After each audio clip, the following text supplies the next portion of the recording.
Now, the US military's secretive X37B robot spaceplane has blasted off from Florida on its 7th mission. For the first time, it was carried into orbit by a Falcon Heavy rocket from Elon Musk's SpaceX.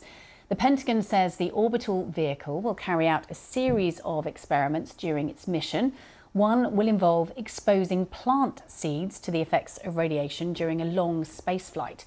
Its last mission lasted more than 900 days. The US launch comes 2 weeks after China sent its own robot spaceplane into orbit for the third time. Well, let's speak to Dr. Luke Daly. He is a planetary scientist at the School of Geographical and Earth Sciences at the University of Glasgow. Hello to you. Thank you so much for joining us. Okay, we know some things about this launch, but there's quite a few things we don't know. It's kind of quite a secret mission, isn't it? Absolutely, yeah. This is always gets lots of intrigue around it whenever this space plane goes up, because like the US Space Force doesn't tell us what's on it. However, that intrigue also makes it one of the most well-observed, well-detected objects, as the amateur astronomy community gets really inspired and goes out looking for it. So it wouldn't be surprising if we find out where it is and where it's going over the next few weeks. Yeah, quite big. It's quite hard to miss. Yeah, about a quarter the size of the space shuttle, and it looks very similar to the space shuttle. So it's maybe not as clandestine as you would think in the night sky. It still reflects a lot of sunlight. How interesting is it that it's using Elon Musk's this huge rocket to launch this mix between NASA and obviously private finance? Yeah, absolutely. So what's interesting from this perspective is I think one of the things the US Space Force said they were wanting to do is test new orbital regimes. And the Falcon Heavy is really what you want for that. It's one of the most powerful rockets we currently have.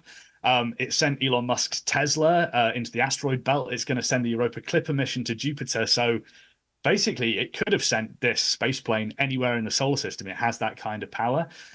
What is likely is maybe it's going to send it higher than it's ever gone before. Previous experiments, every time it's gone up, it's gone to low Earth orbit, so a few hundred kilometers above the Earth's surface.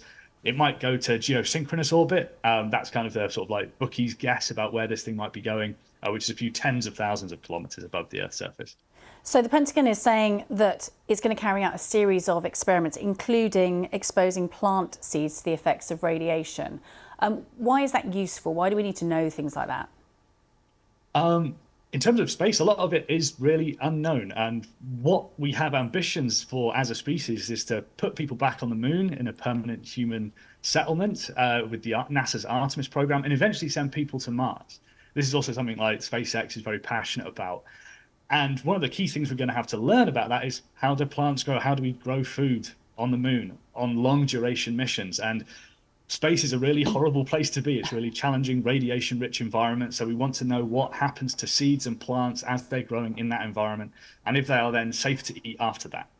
And what's nice about this mission is it will be able to bring those materials back. So we'll be able to study them in the lab, study those plants and those seeds and see what's happened to them in great detail. Well, we await to see. Thank you so much for joining us, Luke. Please subscribe to our channel.